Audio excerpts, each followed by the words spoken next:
Hi everyone. I am going to share the topics regarding highway planning and alignment. Under topics I want to discuss are highway development in India, classification of roads, road network patterns, necessity for highway planning, different roads development plans, first, second, third road development plans, road development visions, and planning surveys, highway alignments, and factors affecting alignment, engineering services, drawings, and reports. So, coming to the topics of highway development in India, the road developments started during the British period onwards. So, the Britishers wanted to carry the raw materials, so the easy way to transport from one place to another place to construct railways. During that period onwards, the railway lines came into force. First ఏంటంటే Britishers ఎప్పుడైతే మన ఇండియాకి enter అయ్యారో మన దగ్గర చాలా ఎక్కువ రా మెటీరియల్స్ ఉండడం వల్ల ఈ రా మెటీరియల్స్ అనేవి వాళ్ళు ఈజీగా వాళ్ళ కంట్రీస్కి తీసుకెళ్ళడానికి రైల్వే లైన్స్ అనేవి ముందు ఎస్టాబ్లిష్ చేశారు అన్నమాట. రైల్వేస్ రోడ్వేస్ ద్వారా వీళ్ళు ఎక్స్పోర్ట్ చేసుకునేవాళ్ళు అనమాట, one place to another place. అప్పటి నుంచి ఈ రోడ్స్ అనేవి ఉండేది. బ్రిటిషర్సే కాదు, అంతకుముందు రోమన్ సివిలైజేషన్ అవ్వచ్చు, లేదంటే హరప్పన్ సివిలైజేషన్ అవ్వచ్చు. అప్పట్లో రోడ్స్ ఎలా ఉండేవంటే బిగ్ బిగ్ బౌల్డర్స్ యూజ్ చేసి కన్స్ట్రక్ట్ చేసేవారు. తర్వాత టెఫ్లోడ్ అనే అతను బిగ్ బౌల్డర్స్ యూజ్ చేసి కన్స్ట్రక్ట్ చేసేవారు అనమాట. ఫస్ట్ కనిపెట్టింది ఆయన టెఫ్లోడ్. తర్వాత ఏమో మెకాడమ్ అని అతను ఏంటి కొన్ని ప్రాపర్ ప్లాన్, కొన్ని ప్రిన్సిపల్స్ చెప్పారన్నమాట రోడ్ లైన్ కోసం. ఏంటి, ఈ బిగ్ బిగ్ బౌల్డర్స్ అనేవి పాపులేషన్ పెరిగే కొద్దీ ఏంటంటే కన్జంప్షన్ ఆఫ్ రా మెటీరియల్స్ అనేవి ఎక్కువైపోతున్నాయి. సో అవి తగ్గించడానికి ఏంటంటే they have use aggregates small aggregates అనేవి యూస్ చేసేవారు. ఈ అగ్రిగేట్స్ అనేవి ఎందుకంటే ఇప్పుడు ఆ అగ్రిగేట్స్ అనేవి మన ఎర్త్ సర్ఫేస్ మీద లే చేసి దానికి కాంపాక్షన్ ఇస్తే ఆ కాంపాక్షన్ వల్ల నీకు ఏమవుతుందంటే సర్ఫేస్ అనేది స్మూత్గా వస్తుంది. సో హెవీ లోడ్ వెహికల్స్ అనేవి నీకు ఈజీగా మూవ్ అవుతాయి అనమాట. ఆ సర్ఫేస్ ఎంత హార్డ్గా ఉండి అండ్యులేషన్స్ లేకుండా క్లియర్గా ఉంటుందో, so that heavy vehicles can travel easily from one place to another place. So అప్పటి నుంచి ఈ రోడ్ కన్స్ట్రక్షన్స్ అనేవి స్టార్ట్ అయ్యాయి. తర్వాత ఎప్పుడైతే నీకు ఫస్ట్ వరల్డ్ వార్ ఎప్పుడైతే వచ్చిందో, ఆటోమొబైల్స్ అనేవి ఎప్పుడైతే స్టార్ట్ అయ్యాయో నీకు మోటార్ వెహికల్స్ అనేవి ట్రెమండస్ గ్రోత్ అనేది ఉందన్నమాట. Tremendous growth of motor vehicles ఎప్పుడైతే ఉన్నాయో, సో ఏంటి, మోటార్ వెహికల్స్కి సర్టెన్ రూల్స్ అండ్ రెగ్యులేషన్స్ ఉండాలి. ఇంకా మోటార్ వెహికల్స్ పెరిగే కొద్దీ రోడ్ డెవలప్మెంట్ అనేది జరగాలి. ఇంకా రోడ్ డెవలప్మెంట్ కోసం మనీ ఫండ్స్ కూడా ఉండాలి కదా, ప్రాపర్ డెవలప్మెంట్ కావాలి అంటే. సో సెంట్రల్ గవర్నమెంట్ ఏం చేసిందంటే they have started some committee అన్నమాట. సో దట్ రోడ్ డెవలప్మెంట్స్ ఎలా జరగాలి, ఏం చేయాలి అనేది ఒక కమిటీ అనేది జాయిన్ అయింది. ఆ కమిటీ ఏంటంటే జైకర్ కమిటీ అన్నమాట. దా కమిటీ యొక్క chairman Jayakar. So the name came as Jayakar. So ఈ జైకర్ కమిటీ ఏంటంటే సెంట్రల్ గవర్నమెంట్ అనేది బేర్ చేయాలన్నమాట ఈ రోడ్ డెవలప్మెంట్ కోసం. సో ఇప్పుడు ఈ రోడ్ డెవలప్మెంట్ చేయాలి అంటే ఫినాన్సెస్ అవ్వచ్చు, to meet the cost of road development అవ్వచ్చు. సో విచ్ ఇంక్లూడ్ అందుకు డ్యూటీ ఆన్ మోటార్ స్పిరిట్ కానీ, వెహికల్ ట్యాక్సేషన్ కానీ, licence fee for vehicles plying on the road. So ఈ అడిషనల్ ఫండ్స్ అనేవి కలెక్ట్ చేసి సెంట్రల్ రెవెన్యూగా ఉంటుంది. ఆ రెవెన్యూలో 10% అనేది యూజ్ చేసి 10% ఆన్ పెట్రోల్ ట్యాక్సేషన్ మీద యూజ్ చేసి రోడ్ డెవలప్మెంట్ కోసం యూజ్ చేస్తారు అన్నమాట. So first Jayakar committee conference ఎప్పుడైందంటే హైవే ఇంజనీర్స్తో 1930లో అయిందన్నమాట. 1930 నుంచి 34 వరకు గ్రేట్ అవేర్నెస్ అనేది రోడ్ డెవలప్మెంట్ అండ్ కన్స్ట్రక్షన్ కోసం చాలా అవేర్నెస్ పెరిగింది. తర్వాత దీనివల్ల 1934లో ఇండియన్ రోడ్ కాంగ్రెస్ అనేది మనకు వచ్చిందనమాట. So after the second world war ఏంటంటే ఇంకా పాపులేషన్ పెరిగే కొద్దీ, ట్రాఫిక్ పెరిగే కొద్దీ మోటార్ వెహికల్స్ అనేవి చాలా పెరిగాయి.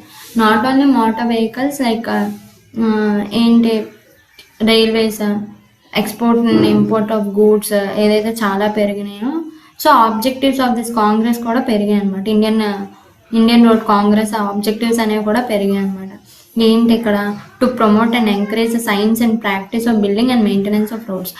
సపోజ్ ఇప్పుడు ఎగ్జాంపుల్ తీసుకోండి, మీరు ఇప్పుడు రోడ్ అనేది వేశారు అనుకోండి పర్టికులర్ ఏరియాలో, కొంతవరకు దాని లైఫ్ అనేది ఉంటుంది. తర్వాత ఏంటి, వాటి మెయింటెనెన్స్ చేసుకోవాలి, రిపేర్స్ చేసుకోవాలి. So that the life of the roads అనేవి పెరుగుతాయి అన్నమాట. ఇప్పుడు టెక్నాలజీ పెరిగే కొద్దీ ఏమవుతుందంటే డిజైన్స్ చేంజ్ అవుతున్నాయి. సో డిజైన్స్ చేంజ్ అయినప్పుడు ఆ కన్స్ట్రక్షన్ మారుతుంది. ఇప్పుడు సపోజ్ ఒక ఎగ్జాంపుల్, ఒక ఫోన్ తీసుకోండి. స్టార్టింగ్ ఫోన్ వచ్చినప్పుడు ఏమైంది, నోకియా. తర్వాత అలా చేంజెస్ పెరిగే కొద్దీ ఏమవుతున్నాయి, తర్వాత స్మార్ట్ ఫోన్స్ వచ్చాయి, తర్వాత ఆండ్రాయిడ్ ఫోన్స్ వచ్చాయి. సో నోకియాకి దీనికి ఏంటి, టెక్నాలజీ వేరీ అయింది, డిజైన్ వేరీ అయింది. అలాగే రోడ్స్లో కూడా తీసుకోండి. అప్పుడు రోమన్ సివిలైజేషన్ అప్పుడు బాల్డర్స్ యూజ్ చేశారు, తర్వాత అగ్రిగేట్స్ యూజ్ చేశారు. ఇప్పుడు రీసెంట్గా బిట్టుమిన్ యూజ్ చేసి కాంపాక్ట్ చేస్తున్నారు.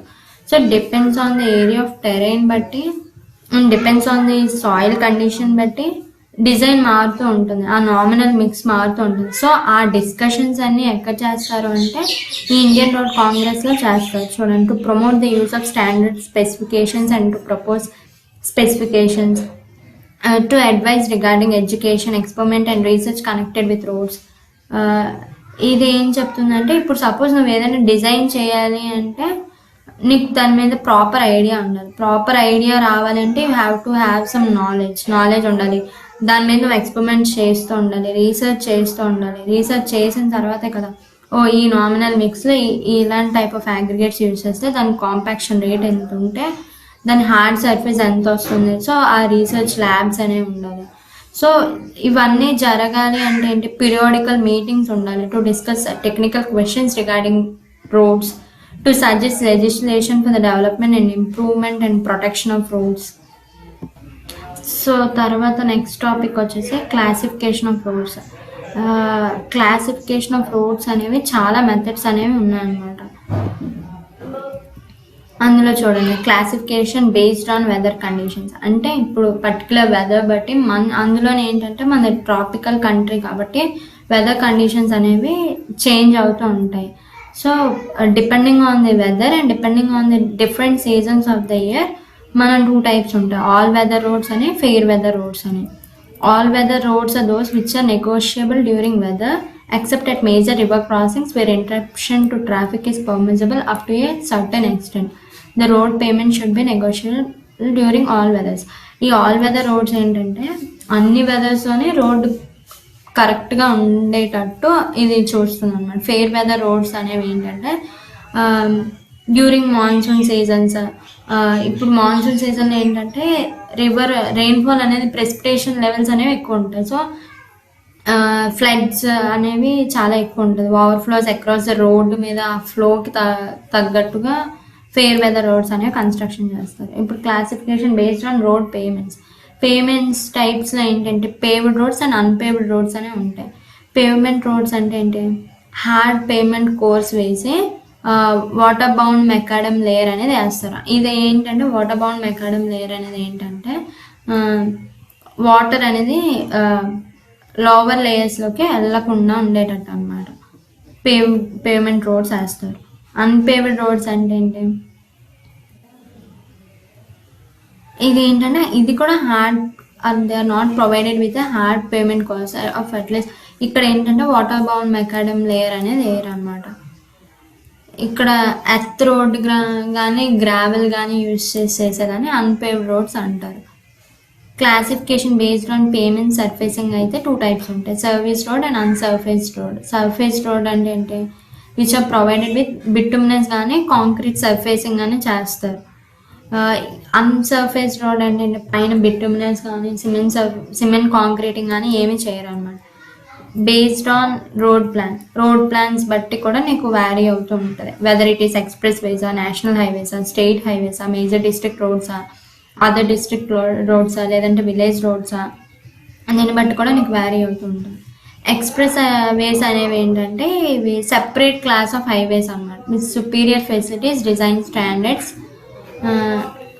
ఇదేంటంటే ఎక్స్ప్రెస్ వేస్ అంటే హ్యూజ్ వాల్యూమ్ ఆఫ్ ట్రాఫిక్ ఉందనుకోండి, హై వాల్యూమ్ ఆఫ్ ట్రాఫిక్ ఉందనుకోండి, ఇది ఏంటంటే సపరేట్ గ్రేడ్ సెపరేషన్స్తోని, క్రాస్ రోడ్స్తోని, ఫెన్సింగ్స్తోని, ఇవేంటంటే సెంట్రల్ గవర్నమెంట్ కానీ స్టేట్ గవర్నమెంట్ మీద కానీ ఈ ఎక్స్ప్రెస్ వేస్ అనేవి ఏంటంటే నేషనల్ హైవేస్ కానీ స్టేట్ హైవేస్ కానీ కనెక్ట్ అవుతూ ఉంటాయి అన్నమాట. ఎగ్జాంపుల్ ఏంటంటే ముంబై పూణే ఎక్స్ప్రెస్ వే. తర్వాత ఏంటంటే నేషనల్ హైవేస్ అనేవి ఏంటంటే ఇవి major ports, foreign highways, capital of large states, large industrials, tourist centres, ఇలాంటి వాటివి కనెక్ట్ అయి ఉంటాయి అనమాట. Example national highway 1 Delhi Ambala Amritsar, national highway 15 Nashik Pune examples అనమాట. స్టేట్ హైవేస్ ఏంటంటే ఇవి national highways adjacent state district headquarters, important cities అనమాట, ఇవనేవి కనెక్ట్ అవుతూ ఉంటాయి అన్నమాట. ఇవేంటి some design speed, geometric design మీద డిపెండ్ అయి ఉంటుంది అనమాట. ఎగ్జాంపుల్ ఏంటి Pandharpur road, బెలహపబల్, Shikrapur, Astapur road state highways అన్నమాట. మేజర్ డిస్ట్రిక్ట్ రోడ్స్ అనేవి ఇవేంటంటే డిస్ట్రిక్ట్స్ని కనెక్ట్ చేస్తూ ఉంటాయి అన్నమాట. Production, markets, main highways of the డిస్ట్రిక్ట్ని కనెక్ట్ అవుతూ ఉంటాయి అన్నమాట. అదర్ డిస్ట్రిక్ట్ రోడ్స్ ఏంటంటే రూరల్ ఏరియాస్ని కనెక్ట్ చేస్తూ ఉంటుంది అన్నమాట. Outlet of marketing centres. ఇదేంటంటే కొంచెం లో డిజైన్ స్పెసిఫికేషన్స్తో ఇవి కనెక్ట్ అవుతూ ఉంటాయి అన్నమాట. ఇక్కడ మనం ట్రాఫిక్ స్టడీస్ కూడా ఇంపార్టెంట్ అండి, ఎందుకంటే ట్రాఫిక్ వాల్యూమ్ ఆఫ్ ట్రాఫిక్ ఎంత ఉందో, ఆ హెవీ లోడ్ ట్రాఫిక్స్ వస్తున్నాయా లేదంటే వాటి స్పీడ్స్ ఎంత, దాన్ని బట్టి కూడా నీకు డిజైన్ అనేది వ్యారీ అవుతూ ఉంటుంది. సో చూడండి, these studies generally divided into traffic volume studies అవ్వచ్చు, స్పీడ్ స్టడీస్ అవ్వచ్చు, ఆరిజిన్ అండ్ డెస్టినేషన్ స్టడీ అవ్వచ్చు, traffic flow characteristics and traffic capacity, parking study, accident studies. వీటి బట్టి కూడా నీకు డిజైన్ వ్యారీ అవుతుంది.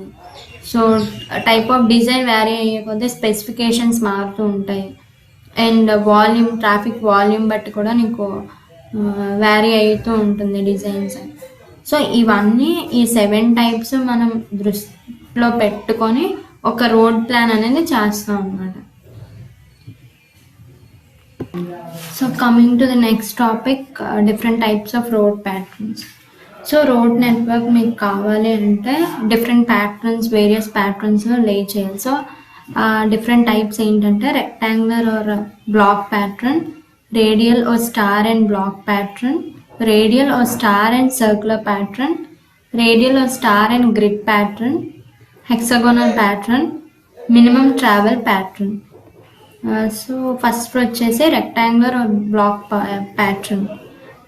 సో ఇక్కడ ఏంటంటే హోల్ ఏరియాని రెక్టాంగులర్ బ్లాక్స్ ఆఫ్ ప్లాట్స్ కింద డివైడ్ చేసుకుంటాం అన్నమాట. అట్ రైట్ యాంగిల్స్ దగ్గర ఇంటర్సెక్ట్ అయ్యేటట్టు డివైడ్ చేసుకుంటాం అన్నమాట.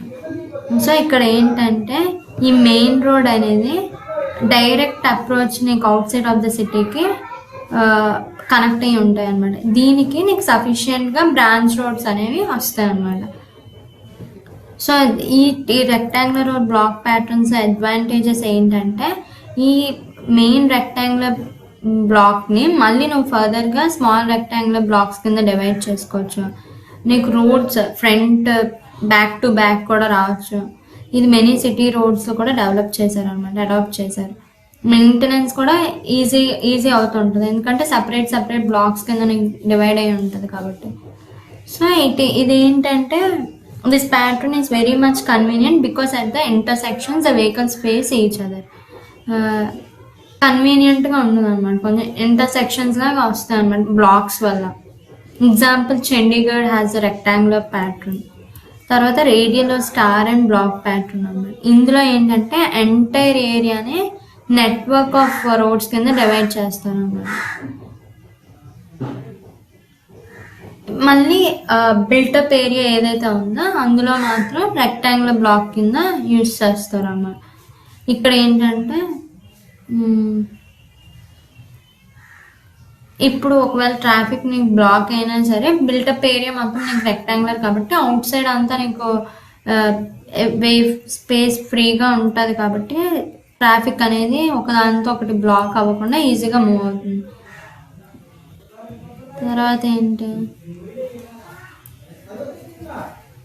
Radial star and circular patterns అన్నమాట. ఇదేంటంటే కాన్సెంట్రిక్ రోడ్స్లో ఉంటుంది అన్నమాట.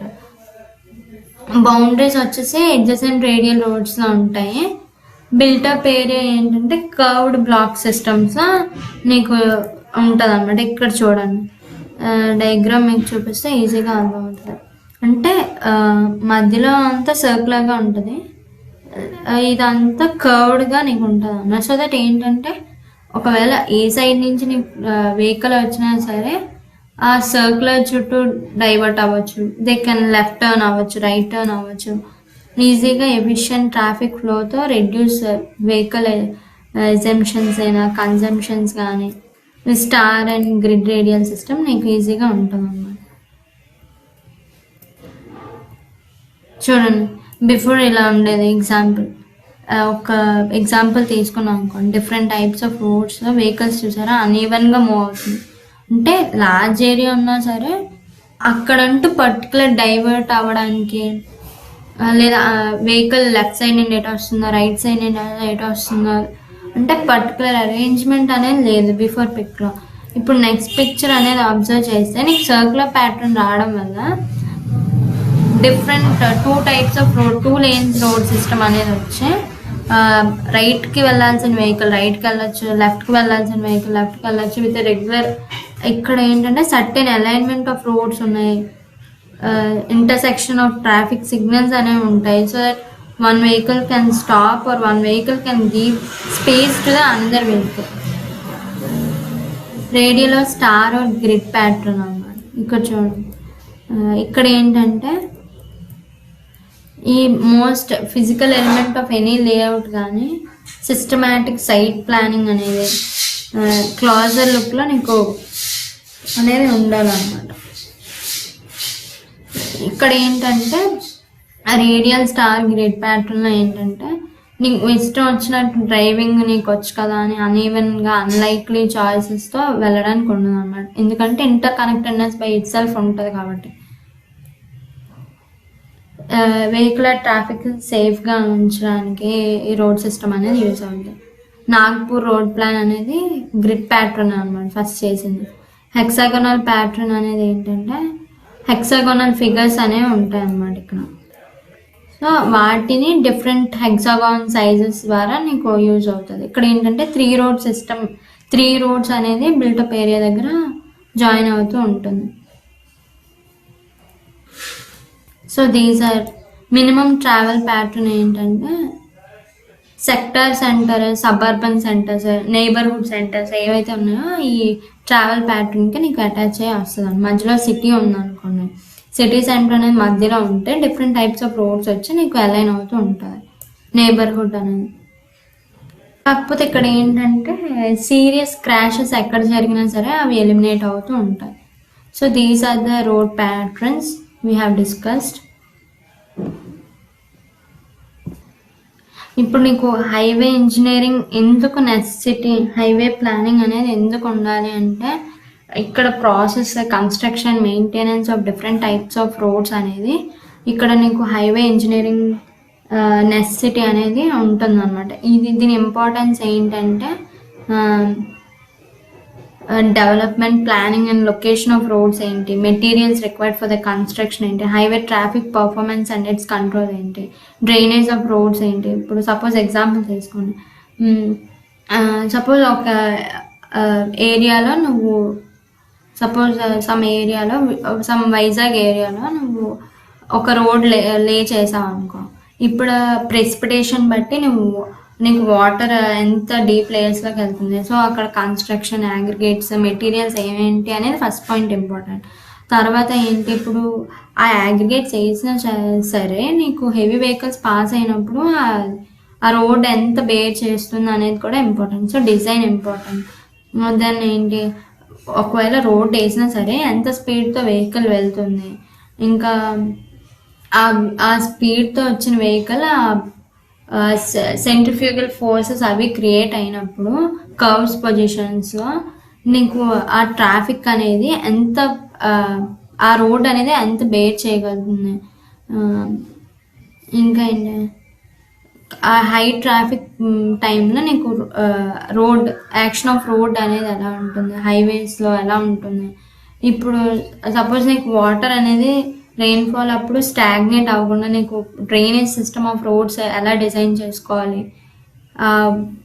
ఇప్పుడు డిఫరెంట్ టైప్స్ ఆఫ్ రోడ్స్ వచ్చి నీకు జాయిన్ అవుతున్నాయి అనుకో, రూరల్ ఏరియాస్లో వచ్చిన రోడ్స్ అనేవి నీకు హైవేస్లో కనెక్ట్ అయ్యేటట్టు ఈజీగా విత్ డైవర్షన్స్తో, విత్ ట్రాఫిక్ వాల్యూమ్, కర్వ్స్ దగ్గర ఎలా డిజైన్ చేసుకోవాలి. వీటన్నిటికీ నీకు హైవే ప్లానింగ్ అనేది చాలా important. So necessity of highway planning is the most important thing.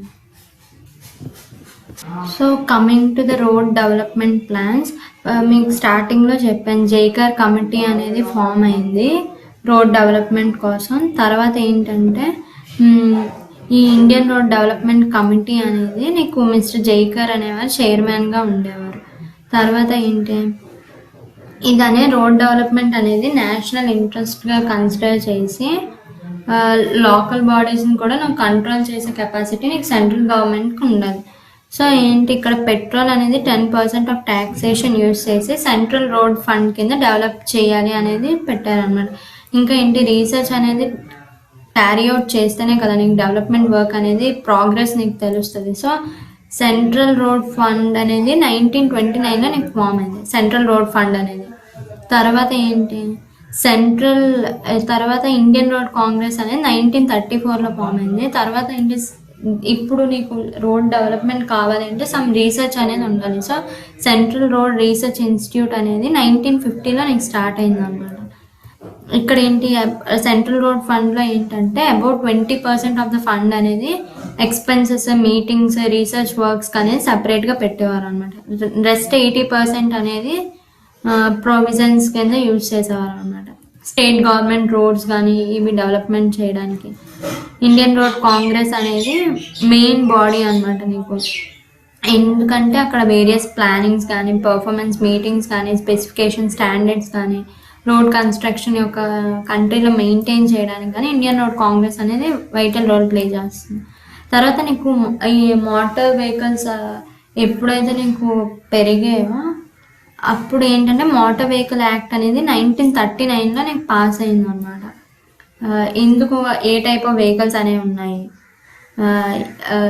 ఇప్పుడు ఏ టైప్ ఆఫ్ వెహికల్స్ అనేవి రన్నింగ్లో ఉన్నాయి, అవుట్డేటెడ్ అయిపోయా, ఇంకా ఉన్నాయా, సో వాటి బట్టి కూడా నీకు డిజైన్ అనేది ఉంటుంది.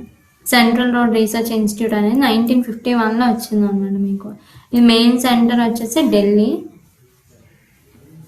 సో దీనికి ఇంకో పేరు ఏంటంటే సెంట్రల్ రోడ్ రీసెర్చ్ ఇన్స్టిట్యూట్ అని కూడా అనేవారు అనమాట, రీసెర్చ్ వర్క్ జరుగుతుంది కాబట్టి. తర్వాత నీకు ఫస్ట్ 20-year రోడ్ ప్లాన్ అనేది నాగ్పూర్ రోడ్ ప్లాన్ అని కూడా అంటారు. అది ఎప్పుడు స్టార్ట్ అయిందంటే 1943 to 1963. ఇది ఫస్ట్ మేజర్ ప్లానింగ్ అనమాట. ఎందుకంటే ఇక్కడ చీఫ్ ఇంజనీర్స్ అని various parts of the country వీళ్ళందరూ ఎక్కడ మీట్ అయ్యారంటే నాగ్పూర్లో మీట్ అయ్యారు కాబట్టి నాగ్పూర్ రోడ్ ప్లాన్ అనేది వచ్చిందన్నమాట. ఇది ఏంటంటే ఫస్ట్ 20th రోడ్ ప్లాన్ కాబట్టి చాలా రోడ్స్ డెవలప్ అయ్యాయి ఇక్కడ. తర్వాత ఏంటి, డెన్సిటీ ఆఫ్ రోడ్ నెట్వర్క్ అనేది 16 km/100 square meter ఇక్కడ టార్గెట్ పెట్టుకున్నారు అన్నమాట వీళ్ళు. సో ఇది 20 years రోడ్ నెట్వర్క్ ప్లానింగ్ 1963 వరకు పెట్టుకున్నారు. తర్వాత ఏంటంటే కాకపోతే ఈ టార్గెట్ 20 years తీసుకోలేదు, 1961తోనే వాళ్ళు అచీవ్ చేశారనమాట. ఎగ్జాంపుల్ చూడండి, టిపికల్ హిల్ రోడ్ దగ్గర హిమాచల్ ప్రదేశ్ ఆ రీజియన్లో ఎలా వచ్చిందో. తర్వాత సెకండ్ 20-year ప్లాన్ వచ్చేసి 1961 to 81 బాంబే రోడ్ ప్లాన్ అని కూడా అంటుంది. ఇది ఏంటంటే డిఫరెంట్ స్టేట్స్ ఆఫ్ బాంబేని డెవలప్ చేయడానికి. రోడ్ డెన్సిటీ ఇక్కడ ఏంటంటే డబల్ అయిందనమాట. థర్డ్ రోడ్ డెవలప్మెంట్ ప్లాన్ అనేది 1981 నుంచి 2001 వరకు. దీన్ని ఏంటంటే లక్నో ప్లాన్ అని కూడా అంటారు అనమాట. మేజర్ ఆబ్జెక్టివ్స్ ఏంటంటే రివైజ్డ్ క్లాసిఫికేషన్ ఆఫ్ రోడ్స్ అనమాట. ఫ్యూచర్లో ఎలాంటి రోడ్స్ ప్రైమరీగా, secondary, tertiary and road systems develop చేయాలి. ఇదేంటంటే rural oriented economic, small towns ఏవైతే ఉన్నాయో విత్ ఎసెన్షియల్ ఫెసిలిటీస్తో డెవలప్ చేయాలని. ఏదైతే all weather roads, villages nearby 500 villages అలా ఉన్నాయో అవన్నీ డెవలప్ చేయడానికి. ఇంకా ఏంటి, ఈ డెన్సిటీ ఏంటంటే ఇక్కడ 82 km/100 square kilometerకి ఇది డెవలప్ చేయాలన్నమాట, overall density of road.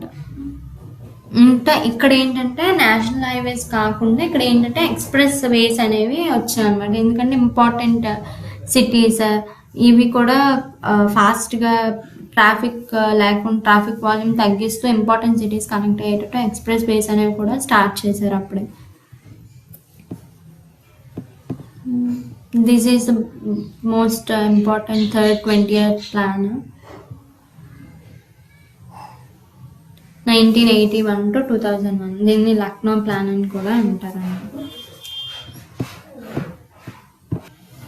Next topic vision 2001 to 2021. So certain స్టెప్స్ను ఫాలో అవ్వాలి అంటే సర్టెన్ విజన్ అనేది పెట్టుకోవాలి నీ టార్గెట్ రీచ్ అవ్వాలి అంటే. సో ఏంటంటే ఫస్ట్ మొబిలైజేషన్ ఆఫ్ ఫినాన్షియల్ అనేది రోడ్ ఫండ్స్ ద్వారా నువ్వు కలెక్ట్ చేసుకోవాలి. తర్వాత ఏంటి, financing of roads by toll plaza అనేది పెట్టి నీ రోడ్స్ అనేది మనీ కావాలి అంటే సో ఈ టోల్ ప్లాజా దగ్గర వచ్చిన మనీ కూడా నువ్వు తీసుకోవాలి. తర్వాత ఏంటి, ఇన్సెంటివ్స్ ప్రొవైడ్ చేసి రోడ్ డెవలప్మెంట్ అనేది నువ్వు చూసుకుంటూ ఉండాలి.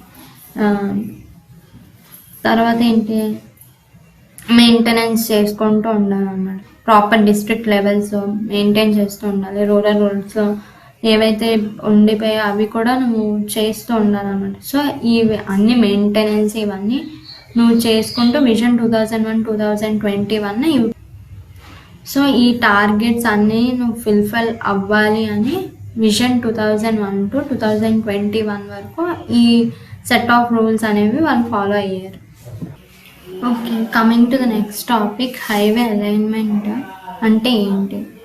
ఇప్పుడు central line of highway or planned highway line on the ground is called as highway alignment. అంటే ఏంటి, ఇప్పుడు హైవేస్ మీద ఒక ప్లాన్డ్గా ఒక సెంట్రల్ లైన్ ఆఫ్ రోడ్ అనేది నీకు కావాలి అనుకుంటే దాన్ని ఏంటంటే హైవే అలైన్మెంట్ అంటారు. ఇప్పుడు జనరల్గా పొజిషన్ అనేది నీకు సర్టన్ ఏరియా తీసుకోండి, ఆ ఏరియా మొత్తానికి నీకు రోడ్ అనేది వచ్చేది కదా. ఏదైతే పర్టికులర్ సెంట్రల్ లైన్ నువ్వు ఏదైతే అనుకుంటున్నావో అలైన్మెంట్ కావాలి అనేది దాన్ని అనేది నీకు హైవే అలైన్మెంట్ అనేది బేస్ అయి ఉంటుంది. సో ఇక్కడ హారిజాంటల్ అలైన్మెంట్ అని ఉంటుంది. ఇంకా ఏంటి, హారిజాంటల్ అలైన్మెంట్ అనేది ఉంటుంది. చూడండి ఇక్కడ horizontal path of the road, straight or curved both రెండైనా ఉండొచ్చు. ఎగ్జాంపుల్ చూస్తే మీకు కింద అర్థం అవుతుంది హారిజాంటల్ హైవే అలైన్మెంట్ అనేది ఎలా ఉంటుందో. అండ్ వర్టికల్ హైవే అలైన్మెంట్ అనేది gradients, slopes, levelling of the ground అనేది డిపెండ్ అయి ఉంటుంది అన్నమాట. ఇది వర్టికల్ ఎగ్జాంపుల్ చూస్తే మీకు అర్థమవుతుంది వర్టికల్ హైవే అలైన్మెంట్ అనేది. అండ్ జనరల్గా నీకు వ్యారీ అవుతూ ఉంటుంది హారిజాంటల్ అలైన్మెంట్ అండ్ వర్టికల్ అలైన్మెంట్కి. ఇప్పుడు నీకు హైవే అలైన్మెంట్ ఎందుకు ఇంపార్టెంట్ అంటే ఇది రోడ్ కన్స్ట్రక్షన్లో చాలా ఇంపార్టెంట్ రోల్ అనేది ప్లే చేస్తూ ఉంటుంది అన్నమాట. ఇప్పుడు హైవే అలైన్మెంట్ అనేది ల్యాండ్ ఎక్విజిషన్ బట్టి అంటే ఎంత పార్ట్ ఇన్వాల్వ్ అవుతుంది నీకు రోడ్ కన్స్ట్రక్షన్కి అనేది ఫస్ట్ పాయింట్. ఒక్కసారి నువ్వు రోడ్ అలైన్మెంట్ ఫిక్స్ చేసావు అంటే ఆ ప్లాన్ ప్రకారం నువ్వు కన్స్ట్రక్షన్ ఎట్టి పరిస్థితుల్లో అయినా నువ్వు చేయాల్సిందే. ఒక్కసారి నువ్వు రోడ్ అలైన్మెంట్ ఫిక్స్ చేసిన తర్వాత ప్లాన్ చేంజ్ చేస్తావు అంటే it takes a lot of process and it economically it's not good. And cost, adjoining land కావాలన్న expenses, it's not as easy thing to deal after the alignment is fixed. అంతే కదా, ఇప్పుడు ఏదైనా చిన్న mistake జరిగిందంటే totally distracts the cost of construction and totally distracts the plan. ఈ highway alignment అనేది నీకు ఫాలోయింగ్ క్రైటీరియా అనేది ఫాలో అవుతూ ఉండాలన్నమాట. సో ఈ డిస్టెన్స్ అనేది స్టార్టింగ్ పాయింట్కి ఎండ్ పాయింట్కి కొంచెం షార్ట్గా ఉండాలన్నమాట. కర్వ్స్ కూడా నీకు తక్కువ ఉండేటట్టు. ఇప్పుడు సపోజ్ నువ్వు ఒక రోడ్ డిజైన్ చేసావు అంటే డిస్టెన్స్ అనేది పెరగకూడదు, తక్కువగా ఉండాలి. అంటే ఇప్పుడు డిస్టెన్స్ పెరిగింది అనుకోండి, ఎకనామికల్గా ఇది చాలా ఎక్కువ కాస్ట్ అవుతుంది. ఇంకా ఇప్పుడు ఒకవేళ నీకు చాలా కర్వ్స్ ఉన్నాయి అనుకో, యాక్సిడెంట్స్ ప్రోన్ ఏరియా అని కూడా అనొచ్చు. సో ఇట్ టోటలీ డిస్ట్రాక్ట్స్ అనమాట. So this is the picture of highway alignment.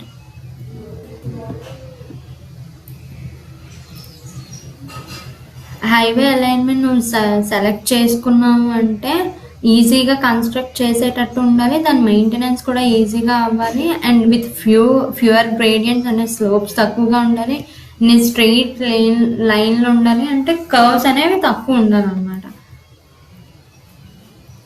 ఇది ఏంటి, ఆపరేషన్ కాస్ట్ ఎంత అవుతుంది, ఇనీషియల్ కాస్ట్ ఎంత, మెయింటెనెన్స్ కాస్ట్ కూడా నీకు తక్కువ ఉండేటట్టు చూడాలన్నమాట. ఇదేంటి, కన్స్ట్రక్షన్ చేసే ముందు సేఫ్గా ఉండాలి, స్లోప్స్ ఒకవేళ హిల్లీ ఏరియా అయితే చాలా జాగ్రత్తగా ప్రికాషన్స్ అయితే తీసుకుంటూ ఉండాలి. సో ఈ హైవే అలైన్మెంట్ నువ్వు స్టార్ట్ చేసినప్పుడు సర్టెన్ ఫ్యాక్టర్స్ అనేవి నువ్వు you have to keep in mind. So first one ఏంటంటే ఆబ్లిగేటరీ పాయింట్స్ ఏవైతే ఉన్నాయో, అంటే కొన్ని కంట్రోల్ పాయింట్స్ అనేవి ఉండాలన్నమాట. ఏంటి, ఇప్పుడు సపోజ్ ఒక రోడ్ లే చేస్తున్నావు, అప్పుడు లే చేసినప్పుడు ఏంటి, కొన్ని కంట్రోల్ పాయింట్స్ అనేవి ఉండాలన్నమాట. మెయిన్ అంటే ఈ అలైన్మెంట్ ఈ ఏరియా నుంచి పాస్ అవ్వచ్చా, ఈ ప్లేస్ నుంచి పాస్ అవ్వచ్చా, లేదా ఈ అలైన్మెంట్ అనేది ఏరియా నుంచి వెళ్ళకూడదు. సో కొన్ని కంట్రోల్ పాయింట్స్ అనేవి ఉంటాయి అన్నమాట. లైక్ ఏంటి, ఇప్పుడు సపోజ్ ఒక టెంపుల్ వచ్చింది అనుకోండి, అది రిలీజియన్ మ్యాటర్ కాబట్టి, సో అవి ఒక కంట్రోల్ పాయింట్స్ అనమాట. ఒక బ్రిడ్జ్ వచ్చింది, these are the obligatory points అన్నమాట. Alignment should pass. ఈ అలైన్మెంట్ షుడ్ పాస్ అనేవి ఏంటి, అండ్ డెవలప్మెంట్, రోడ్ డెవలప్మెంట్ అయిందంటే ఆల్మోస్ట్ ఆ ఏరియా కూడా డెవలప్మెంట్ అవుతుంది అని. సో ఆ విలేజెస్, ఆ సిటీస్ నుంచి యాక్సెప్టబుల్ ఆ హైవే అనేది, స్మాల్ డీవియేషన్ అనేది. So whether it is a hilly area, factors depending on topography, site conditions, construction, operation cost, these all matters. And alignment should not pass. చూడండి, bridges ఉంటాయి, lakes ఉంటాయి, ponds ఉంటాయి, అవి వచ్చినప్పుడు ఏంటి, నీకు రోడ్స్ అనేవి యాజ్ ఇట్ ఈస్గా ఎత్తు మీద లే చేయడానికి అవ్వదు కదా.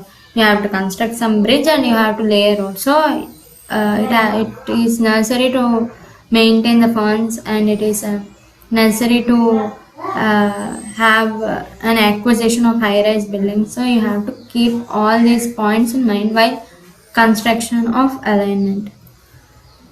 And horizontal curve and gradients. ఈ హారిజాంటల్ కర్వ్స్ అనేది యాజ్ ఫార్ యాజ్ ఫ్లాట్గా ఉండేటట్టు చూసుకోవాలి.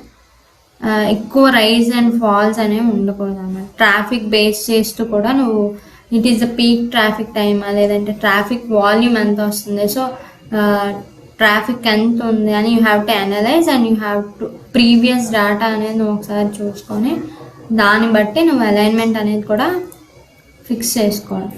Type of traffic, A type of traffic, heavy load traffic, like heavy speed, ఎంత స్పీడ్తో వెళ్తున్నాయి. సో ఈ కర్వ్స్ అనేవి తక్కువ పెట్టుకోవాలి. సో ఎర్త్ ఫిల్లింగ్, ఇంకా ఎర్త్ వర్క్ కూడా నీకు చాలా ఇంపార్టెంట్. ఎందుకంటే వెదర్ ఇట్ ఈస్ కర్ట్, weather it is fill, you have to keep all those points in mind while earth filling and back filling. ఇప్పుడు సపోజ్ నువ్వు రోడ్ లే చేయాలి, ఇప్పుడు ఎక్కువ అన్డిల్యూషన్స్, అన్ఈవెన్ ఏరియాస్ ఉన్నాయనుకో, అక్కడ నువ్వు తెచ్చి సాయిల్ తెచ్చి ఫిల్ చేయాలి. అంటే సాయిల్ అక్కడ నుంచి తెచ్చి ఫిల్ చేయాలి అంటే ట్రాన్స్పోర్టేషన్ కాస్ట్ ఎంత అవుతుంది, ఆ ఎక్విప్మెంట్స్ ఎర్త్ ఫిల్లింగ్ ఆ సాయిల్ ఎక్విప్మెంట్స్ చూసుకోవాలి. So it's an huge cost అనమాట. తర్వాత railway crossings, these are the important things you have to make look after. ఎంత రైల్స్ ఎలా వస్తున్నాయి, రోడ్ అలైన్మెంట్కి, fast moving lines, national highways, expressways, so అక్కడ construct చేయగలమా లేదా, రేడియస్ ఆఫ్ హారిజాంటల్ కర్వ్ ఎంత, లెస్ దాన్ 230 meters ఉండాలన్నమాట. ఇవి లార్జ్ కర్వ్స్ వస్తాయి. ఒకవేళ బ్రిడ్జెస్ కూడా నువ్వు చూసుకోవాలి. ఒకవేళ 90 degreesలోనే ఉంచాలన్నమాట. Should cut the river at 90 degrees. Side distances కూడా నువ్వు చూసుకోవాలన్నమాట. అంటే ఇప్పుడు పర్టికులర్గా 2.5 centimeter ఫైర్ సైట్ అనేది జనరల్గా యాక్సిడెంట్స్ అనేవి తక్కువగా ఉండేటట్టు, proper drainage, stability of slopes, economy, formation bed, these all things you have to keep in mind while these are the things you have to keep in mind while your construction a highway alignment, or these are the factors which you have to keep in mind. చూడండి, next coming to the topic ఏంటంటే drawings and reports. So first నీకేంటంటే ఒక report అనేది నువ్వు drawings బట్టి report బట్టి plan అనేది నువ్వు ప్రాపర్గా ఉండాలి. రోడ్ అలైన్మెంట్ అంటే వాటి డ్రాయింగ్స్ అనేవి ఉండాలి. దాని తర్వాత ఫైనల్ రిపోర్ట్ అనేది నువ్వు ప్లాన్ చేసుకుంటూ ఉండాలి. సో అందులో ఇంపార్టెంట్ పాయింట్స్ ఏంటి, key map, index map, preliminary service plans, detail planning, longitudinal sections, detail cross sections, land acquisition plans, drawing or cross drainage and any other retaining structures ఏమైనా ఉన్నాయా, drawing of road intersections, land plans showing quarries. So first key map ఏంటంటే proposed road ఏంటి, అసలు ఉన్న existing roads ఏంటి, ఇంత 22x20 centimeterలో ఉన్న scale map, length of the road, highway నువ్వు డిసైడ్ చేసుకోవాలి. ఫస్ట్ ఇంపార్టెంట్ ప్లేన్స్ ఏవే కనెక్ట్ అవుతున్నాయని. ఇండెక్స్ మ్యాప్ అనేది ఏంటంటే జనరల్గా నీకు టోపోగ్రఫీ ఎంత, ఆ ఏరియా ఏంటి, సైట్ ఏంటి, సింబల్స్ యూజ్ చేసుకొని ఇండెక్స్ మ్యాప్ అనేది ఫస్ట్ ప్రిపేర్ చేసుకున్నాం. తర్వాత ప్రిలిమినరీ సర్వే ప్లాన్స్ ఏంటంటే ఆల్టర్నేటివ్ అలైన్మెంట్స్ ఏమేమి ఉన్నాయో, సూటబుల్ స్కేల్తో నువ్వు ముందు ఫస్ట్ ప్రిలిమినరీ సర్వే ప్లాన్ అనేది ఫస్ట్ డ్రా చేసుకుంటావు. తర్వాత డీటెయిల్ ప్లాన్స్లో ఏంటంటే గ్రౌండ్ ప్లాన్ ఎంత ఉంది, ఇంటర్వెల్స్ అనమాట, 3 to 6 meters in hilly areas, plain టెరైన్లో 1 to 2 meters, బౌండరీస్, కాంటూర్స్, ఇవన్నీ జనరల్గా నువ్వు పెట్టుకోవాలన్నమాట. లాంగిట్యూడనల్ సెక్షన్స్లో ఏంటంటే horizontal scale of the ground, existing ground surface ఏంటి, డాటమ్ లైన్ ఏంటి, వర్టికల్ ప్రొఫైల్ ఏంటి, డీటెయిల్ క్రాస్ సెక్షన్లో ఏంటంటే ఎవ్రీ 100 meters వ్యారీ అవుతుందా, లేదా ఎనీ చేంజెస్ ఉన్నాయా, లేదా క్రాస్ సెక్షన్లో లేదంటే ఏమైనా హిల్లీ ఏరియాస్ వస్తున్నాయా, రెడ్యూస్ డిస్టెన్స్ ఏంటి, కట్టింగ్ ఫిల్లింగ్ అవుతుందా ఆ ఏరియా మొత్తం అంతా క్రాస్ సెక్షన్ డ్రాయింగ్లో నువ్వు రిప్రజెంట్ చేసుకోవాలి. Land acquisition plans and schedules. ఇప్పుడు డీటెయిల్ ప్లానింగ్ బిల్డింగ్స్లో నీకు ఎంత నేచర్ ఆఫ్ గ్రేడియంట్ ఏంటి, వాల్యూ, ప్రతిదానికి సర్టెన్ వాల్యూస్ ఉంటాయి. You have to keep in mind as a civil engineer అన్నమాట. లేకుంటే ఏదైనా మ్యాసివ్ స్ట్రక్చర్స్ ఏమైనా ఉన్నాయా, బిగ్ కాంప్లికేటెడ్ స్ట్రక్చర్స్ ఏమైనా ఉన్నాయా, వాటి కోసం డ్రైనేజ్ కోసం సో రోడ్ ఇన్స్ట్రక్షన్స్ ఏమైనా ఉన్నాయా, so land plans for queries. So నువ్వు ఇప్పుడు రోడ్ కన్స్ట్రక్ట్ చేస్తున్నావు అంటే నీకు అగ్రిగేట్స్ కావాలి. సో క్వారీ అనేది నీకు దగ్గరగా ఉందా, సైజ్ ఆఫ్ అగ్రిగేట్ ఏంటి, ల్యాండ్ ఎక్విజిషన్కి ఏంటి, ఇవన్నీ యూజ్ చేసుకోవాలన్నమాట. సో ఎస్టిమేట్ అనేది వేసుకోవాలన్నమాట. ఎస్టిమేట్ అనేది ఎందుకంటే నీకు ఓవరాల్ కాస్ట్ ఎంత అవుతుంది, లేదంటే ప్రాబబుల్గా కాస్ట్ నీకు ఎంత అవుతుంది, ఆ పర్టికులర్ రోడ్ ప్రాజెక్ట్ వచ్చింది అనుకో, నీకు ఈచ్ క్వాంటిటీ అగ్రిగేట్ ఎంత క్వాంటిటీ అవుతుంది, దానికి cost analysis, each and every item included in roads, each and everything, earth ఫిల్లింగ్కి ఎర్త్ ఎక్విప్మెంట్ కావాలి, ఎర్త్ ఎక్విప్మెంట్కి ఎంత మనీ అవుతుంది, ఒకవేళ కట్స్ వచ్చాయి, ఫిల్స్ వచ్చాయి, అండ్ రోడ్ కాంపాక్షన్కి, ఈచ్ అండ్ ఎవ్రీథింగ్, లేబర్కి, everything you have to make analysis and you have to make cost analysis for each and everything and you have to prepare a estimate. దాని తర్వాత నీకు estimate వచ్చిందని అంటే నీకు overall project cost ఎంత అవుతుంది అని తెలిసిపోతుంది అనమాట. అంటే ఓవరాల్ ప్రాజెక్ట్ నీకు కంప్లీట్ అయ్యేసరికి ఇంత అమౌంట్ ఆఫ్ మనీ అవుతుంది అనేది ఒక కాంట్రాక్టర్కి ఒక ఐడియా వస్తుంది. సో ఈ రిపోర్ట్ అనేది గవర్నమెంట్ సబ్మిట్ చేసినప్పుడు ఓకే అది ఫండ్స్ రిలీజ్ చేస్తుంది అనమాట. అండ్ ఎస్టిమేట్కి ఉన్న స్పెషల్ క్వాలిటీ ఏంటంటే ఓవరాల్ ప్రాజెక్ట్ అయ్యేసరికి నీకు ఇంచుమించుగా కాస్ట్ అనేది దగ్గరగా అవ్వాలన్నమాట. లేదంటే కొంచెం ఎక్కువైనా పర్లేదు, కానీ it all depends on the estimator బట్టే ఉంటుంది అన్నమాట ఇదంతా. సో ఫైనల్గా ప్రాజెక్ట్ రిపోర్ట్ అనేది ఎన్విరాన్మెంటల్ ఇంపాక్ట్, ప్రిలిమినరీ సర్వీసెస్, ఇవన్నీ ఒక ఫీజిబుల్ రిపోర్ట్ అనేది నువ్వు డీటెయిల్ ప్రాజెక్ట్ రిపోర్ట్ అంటాం కదా, సో డిపిఆర్ అంటాను అన్నమాట. డీటెయిల్ స్టడీ చేసి ఫైనల్ లొకేషన్ సర్వే ఏంటి, design details, pavements, all structures, drawing reports, project ప్రిపరేషన్లో ఇవన్నీ యూజ్ చేస్తారు అన్నమాట. So you have to prepare a final project report on this highways. జనరల్గా ఏంటంటే నేను ఏ కాన్సెప్ట్స్ ఉన్నాయి ఏంటి అని చెప్పాను. If in case any doubts regarding that you can comment me. And మీకు జస్ట్ ఓవర్వ్యూ ఇచ్చాను, ఏమేమి ఉంటాయి హైవేస్ అంటే ఏంటి జనరల్గా చెప్పాను. మీకు ఎక్కడైనా ఏదైనా టాపిక్ అర్థం కాలేదు, you want explain me, I will explain you later. Okay, thank you so much.